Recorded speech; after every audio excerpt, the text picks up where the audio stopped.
Assalamualaikum warahmatullahi wabarakatuh. Waalaikumsalam warahmatullahi. Bismillahirrahmanirrahim. Alhamdulillahirabbil alamin. Assalatu wassalamu ala asyrafil anbiya'i wal mursalin wa ala alihi wa sahbihi ajma'in. Amma ba'du.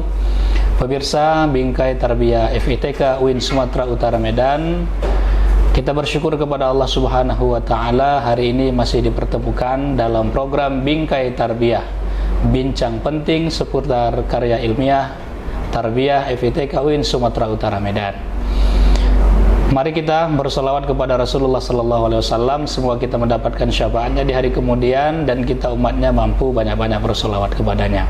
Baik pemirsa Bingkai Tarbiyah FITK UIN Sumatera Utara Medan, hari ini kita berbincang-bincang seputar karya ilmiah dari salah seorang dosen senior kita yang sudah bersama kita, Ibu Dr. Nurmawati MA. Assalamualaikum Ibu. Waalaikumsalam warahmatullahi wabarakatuh. Apa kabar, sehat Bu? Alhamdulillah. Alhamdulillah. Tetap kita doakan kuat iman kita, Amin. sehat fisik Amin. dan fisik, kuat fisik dan non fisik, berkah ilmunya semuanya. Amin, amin. Baik pemirsa, kita akan berbincang-bincang bersama narasumber kita ini beberapa menit ke depan seputar karya ilmiah beliau. Di hadapan kita bersama kita pajang beberapa buku karya narasumber kita. Masih ada beberapa buku yang tidak ikut kita pajang di sini karena memang ada teknis tertentu yang tidak bisa kita tampilkan di sini.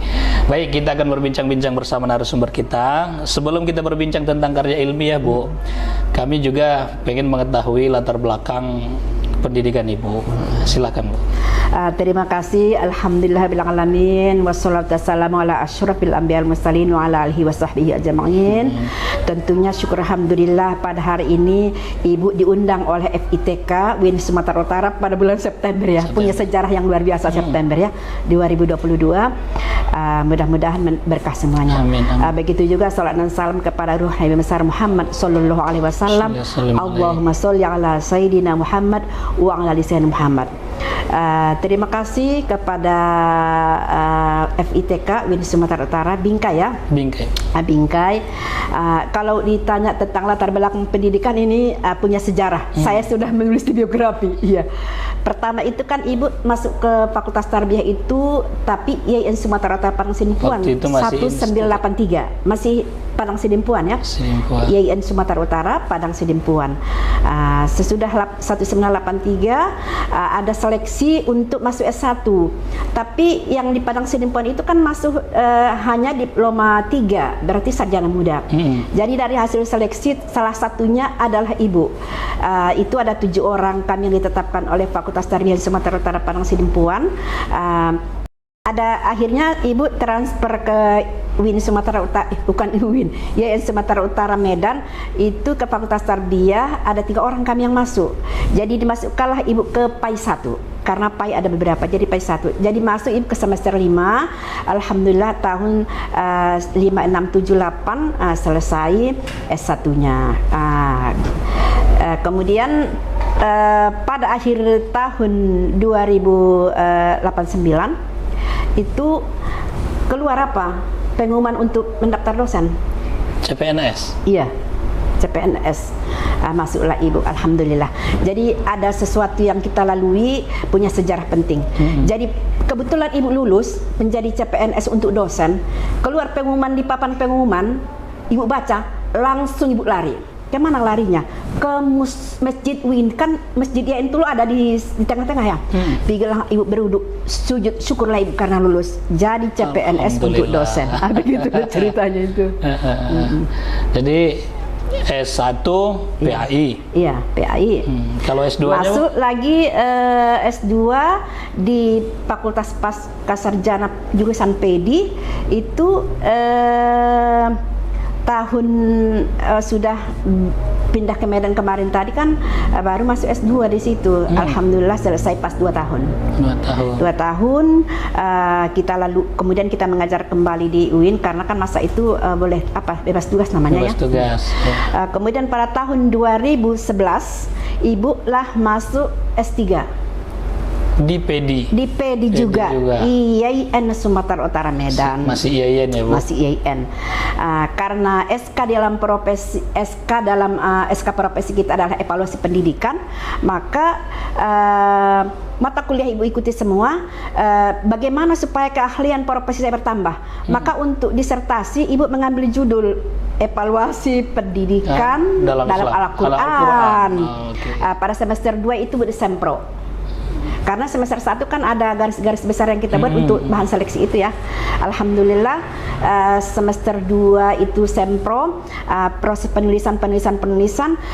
Saya sangat berterima kasih kepada para guru besar yang saya muliakan karena banyak memberikan motivasi dan semangat supaya saya bisa menulis konsep evaluasi pendidikan dalam Al-Quran. Ya, Alhamdulillah 6 Januari 2016 sidang terbuka.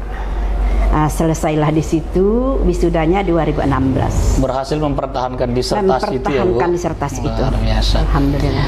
Kalau boleh tahu itu promotornya siapa, Bu? Wah, luar biasa. Saya sangat senang sekali. Satu adalah profesor yang saya muliakan, Profesor Dr. Abdul Mukti, MA. Yang kedua, Profesor Dr. Fahrudin Azmi, MA. Tapi waktu penguji seminar kan Profesor ya yang menguji, tertutup juga. Yang diambil satu penguji eksternnya itu dari UIN Banda Aceh. Banda Aceh. Profesor? Nah, iya, profesor yang dosen tafsir ya. Oh, gitu ya, Bu. Oke, baik pemirsa, luar biasa. Kita sudah mendengarkan paparan dari narasumber kita, latar belakang keilmuan beliau dari S1 hingga S3. PD, pendidikan Islam, kemudian spesifikasi di bidang S3 itu adalah evaluasi pendidikan Islam dengan disertasi evaluasi pendidikan dalam Al-Quran. Narasumber kita berhasil mempertahankan itu sehingga menyabet gelar doktor evaluasi pendidikan Islam. Baik pemirsa, Bingkai Tarbiyah FITK UIN Sumatera Utara Medan, di hadapan kita ada beberapa karya tulis narasumber. Yang pertama itu teknik penilaian sikap. Nah, ini semua berkaitan betul dengan evaluasi ya, Bu. Evaluasi betul ini. Ada 7 yang di depan kita, semua berkaitan dengan evaluasi. Kita akan mengupas ini, Bu, buku yang ini, teknik penilaian sikap. Nah, teknik penilaian sikap ditulis oleh Ibu Nurmawati dan editornya Bapak Dr. Andes Ahmad Riyadi Daulay MAG. Sebelum kita menelusuri lebih dalam, membincang lebih dalam, editor ini siapa, Bu? Begini nih, ini kaitannya dengan buku sebelumnya. Editor itu adalah dosen UIN Sumatera Utara, tapi home base-nya di FEBI, sebelumnya di Fakultas Syariah, dan keahliannya adalah Ulumul Hadis. Ulumul Hadis. Ya. Jadi karena saya terinspirasi untuk menulis bagaimana sebenarnya pendidikan dalam perspektif hadis, saya tidak ahli hadis, tapi ahli evaluasi pendidikan, maksudnya profesinya di situ. Maka pada tahun 2019 kami tulislah buku penilaian pendidikan perspektif hadis, yang salah satu penulis pertama adalah Ahmad Riyadi Daulay MAG, ibu yang kedua. Jadi karena banyak dibantu, apalagi kan melihat-lihat seperti dalam buku tersebut itu hadis, jadi kita harus melihat buku hadis. Kita gunakanlah pada saat itu aplikasi Maktabis Syamilah pada Mutunul Al-Hadis. Ya, Alhamdulillah. Maka untuk berikutnya dalam teknik penilaian sikap, editornya adalah Pak Riyadi Daulay, karena ada beberapa hadis karena ini adalah footnote, jadi hadis-hadis yang dikutip dalam buku ini tetap footnote-nya dari kitab hadis. Jadi kolaborasi ya, Bu? Kolaborasi. Pada satu buku, ya Bapak penulisnya gitu kan. Pada buku yang ini Bapak sebagai editornya gitu. Iya, editornya.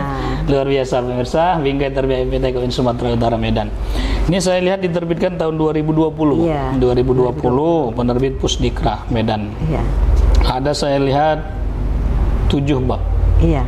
7 bab ini, Bu.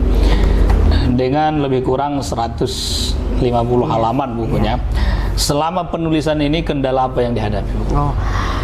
Kendalanya banyak, tapi dengan semangat tadi doa kita tetap membuka laptop baca bismillah, membuka buku baca bismillah, membuka aplikasi itu semua pakai baca bismillah. Mudah-mudahan berikan Allah kekuatan sehingga tertulislah buku itu dengan melihat ke standar isi teknik. Jadi karena teknik penilaian sikap. Jadi Pak Darlis, Ibu kan berhadapan dengan mahasiswa S1 yang buku ini Di situ harus mengambil standar isi, membuka standar isi untuk mengambil KD, KI1, KI2, KI3, KI4 untuk mata pelajaran PAI. Maka kita lihat Permendikbud yang ditetapkan tahun 2018 untuk mahasiswa itu bisa menyusun instrumennya. Tentunya jika sudah kita ambil KDKI1, KDKI2 ini untuk sikap. Jadi KDKI1, KDKI2 sesudah kita ambil KD-nya baru kita menyusun tabel spesifikasi namanya. Jadi pada tabel spesifikasi itu pada kolom tabelnya itu sudah ada nomor, kompetensi dasar, ada indikator, ada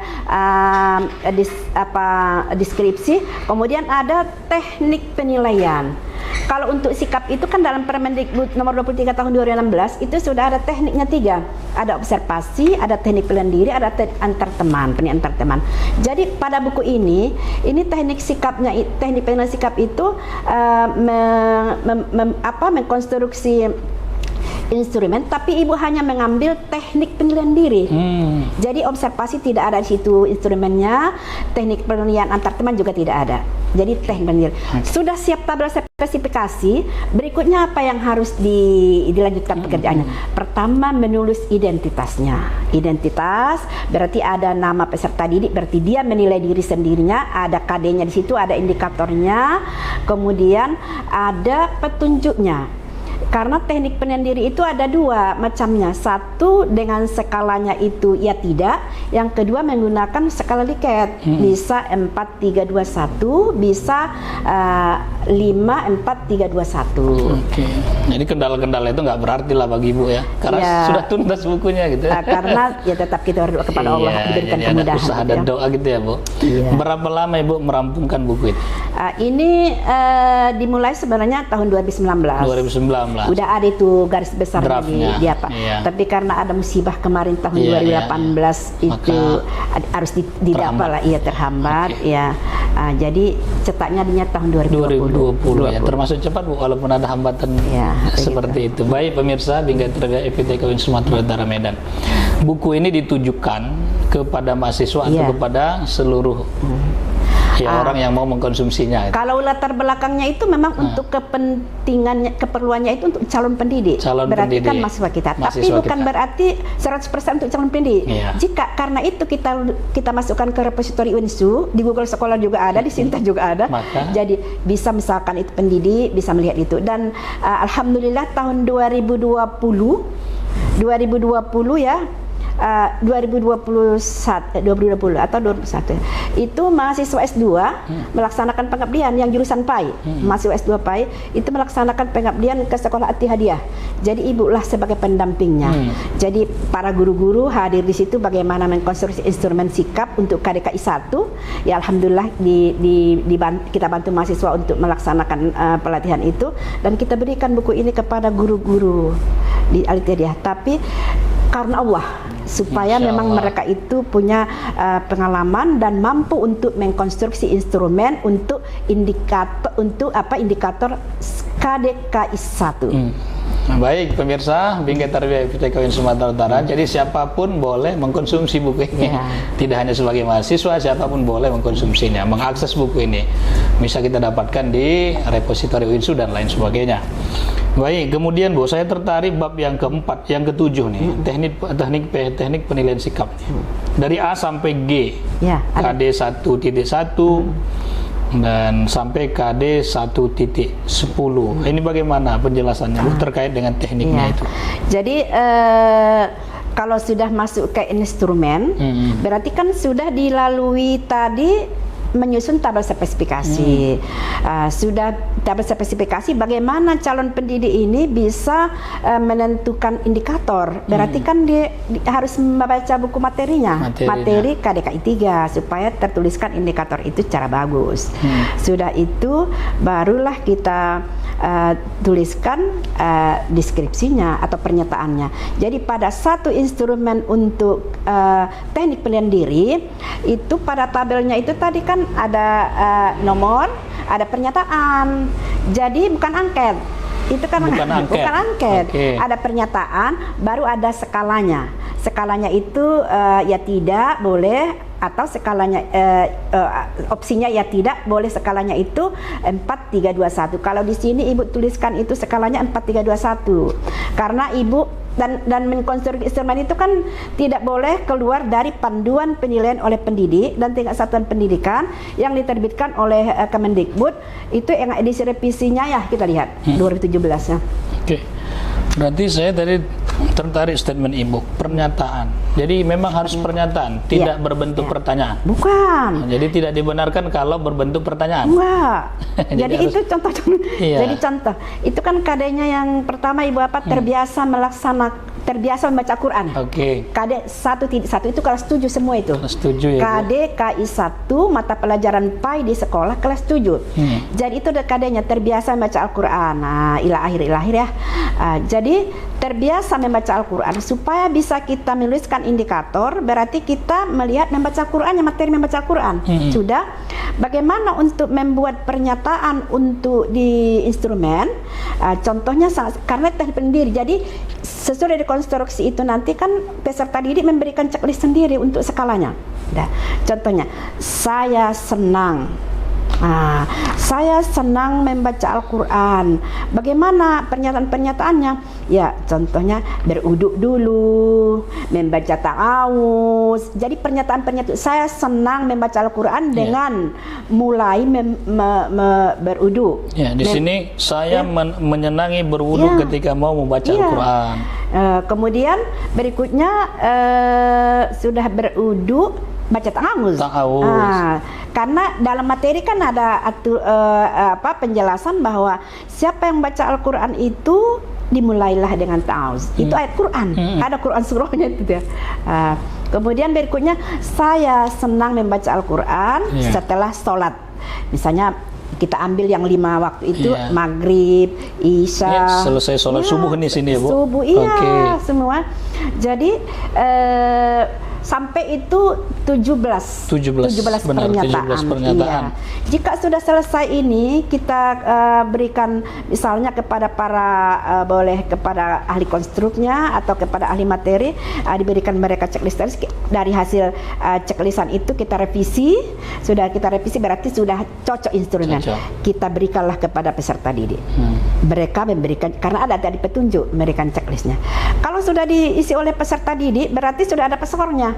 Kita hanya menentukan skor akhirnya untuk KD itu, untuk KD itu skor maksimum skor perolehan per skor maksimum kali 100. Itulah nilai dia untuk KD itu. Untuk KD itu. KD 1.1 kelas 7 mata pelajaran PAI di sekolah. Oke, baik Bu. Pemirsa, luar biasa uraian narasumber kita. Cuma saya tertarik tadi begini Bu. Saya melihat item-itemnya itu bentuknya selalu positif. Boleh nggak kita buat bentuknya negatif? Ini kan kelas 7. Kalau angket boleh ya. Kalau angket boleh. Kalau di dalam teknik pilihan diri lebih cocok kita membuat yang pernyataan positif. Kenapa cocoknya? Karena kita menggunakan skala. 4-3-2-1. 4 itu sangat sering. 3 itu sering. 2 kadang-kadang. 1 tidak pernah gitu ya Bu? Iya, tidak pernah. Jadi terserah kepada peserta didik yang mana yang dipilihnya sesuai dengan opsi-opsi itu atau skala itu. Oke Bu. Tapi kalaupun ada yang membuat pernyataan negatif, itu menyalahi teori atau tidak? Gimana itu?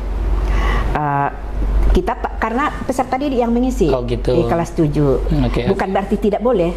Baik. Ada 17 item saya lihat Bu. Kalau kurang dari 17 atau lebih dari 17 tidak masalah. Itu tergantung kepada indikator dan pernyataannya berapa banyak. Dan harus operasional, terukur ya Bu. Bisa terukur dia. Bisa terukur. Baik. Kemudian Bu, KD 1.1. Kalau KD yang berikutnya gimana lagi tuh Bu?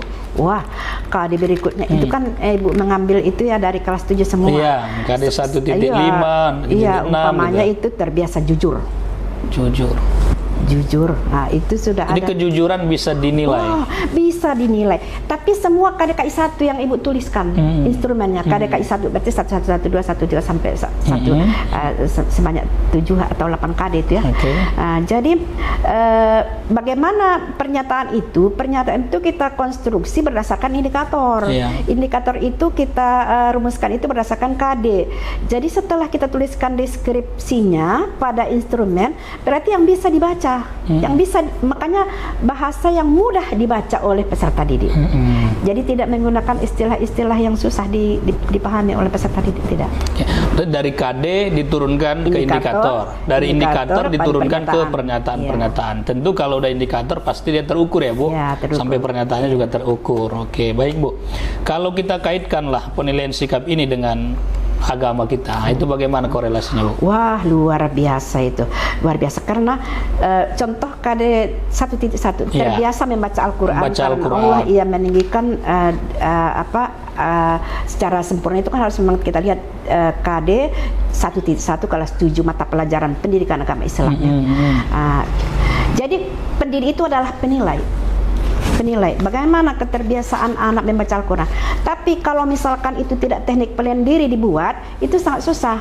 Kalau umpamanya antar temannya menilai si A menilai si B. Sedangkan mengaji itu kan bisa di rumah mengaji tadi dalam pernyataannya. Benar. Maka lebih tepat itu teknik penilaian diri. Jadi kalau kita menulis teknik penilaian antar teman itu diambil KD-nya dari KD 2.2 KDKI 2. Kalau itu antar teman yang lebih tepat. Tapi untuk KDKI 1 yang paling tepat itu teknik pendiri atau observasi. Kalau observasi kan kita pendidik itu harus mengobservasi kan, agak lebih enak teknik pendiri. Ini ada item yang nomor 10 Bu. Saya merasa unik ini. Saya mematuhi perintah serta menjauhi larangannya dengan pahala yang besar di hari kiamat. Ini bagaimana kita bisa menduga besar bahwa yang di checklist si siswa itu sesuai dengan yang dia katakan, itu bagaimana itu? Itu harus kita lihat lagi pernyataannya. Pernyataan apa untuk mengukur indikator itu, dan indikator itu diambil dari KDKI berapa. Oke. Baik pemirsa, Bingkai Tarbiyah FITK UIN Sumatera Utara Medan, luar biasa paparan narasumber kita sesuai dengan bidang keilmuan beliau sebagai ahli evaluasi pendidikan dalam Islam. Paradigma UIN Sumatera Utara itu adalah wahdatul ulum. Nah, kalau kita korelasikan atau kita koneksikan teknik penilaian sikap dengan paradigma wahdatul ulum itu bagaimana Bu? Wah, sebenarnya bukan teknik penilaian sikap saja, karena memang bagai kata kerja pada KDKI 1, namanya KDKI 1. KDKI 1 itu kan sikap spiritual. Sikap beda kan kalau KDKI 2 sikap sosial. Jadi memang kalau kita baca itu yang memang harus sikap sosial semua indikatornya, karena KD-nya itu. KD-nya, Kalau wahdatul ulum masih satu kurang kayaknya karya Ibu. Satu kan evaluasi pendidikan Al-Quran sudah dapat itu ya. Kemudian pendidikan perspektif hadis sudah dapat.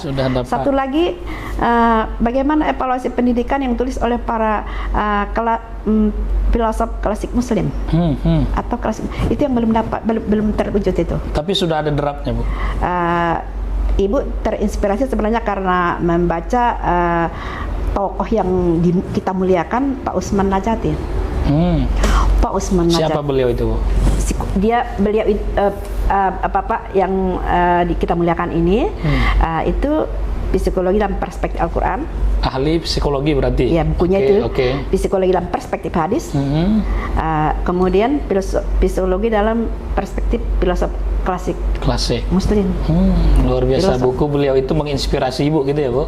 Tapi masih jauh lah dari yang karena penilaian pendidikan itu harus kita revisi lagi supaya lebih banyak lagi muatan-muatan hadis, karena pada buku tersebut itu semua footnote-nya itu dari kitab hadis 74 buku masih material sedikit lah. Baik Bu, terima kasih.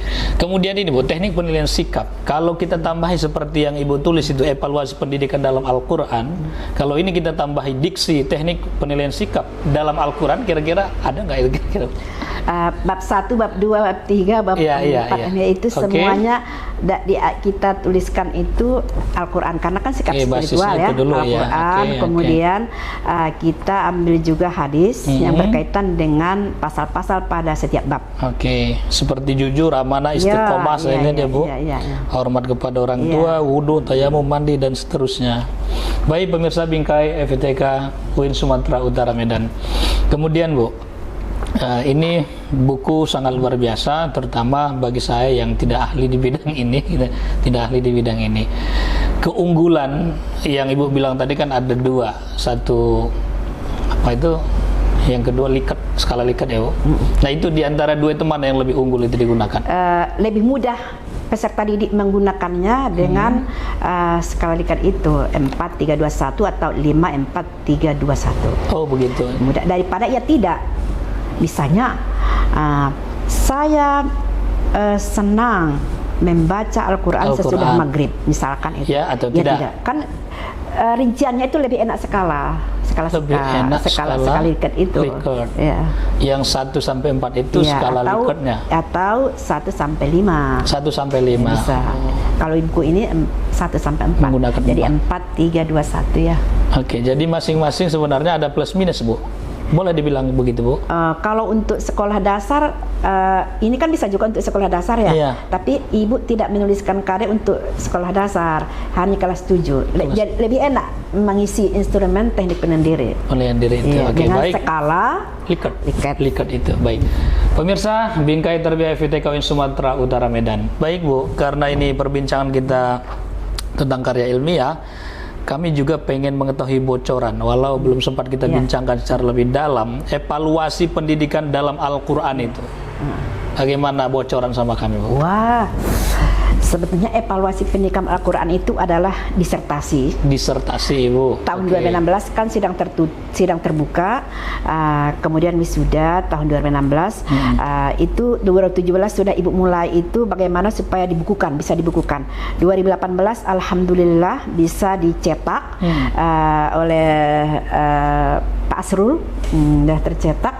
Dan berikutnya semua buku ini sudah punya HKI. Sudah punya HKI. Jadi kalau langkah-langkah untuk itu alhamdulillah dilalui. Kalau karya ilmiah sudah punya HKI, maka orang tidak bisa mengklaim itu milik dia. Itu hanya milik penulis karena sudah hak kekayaan intelektual milik penulis.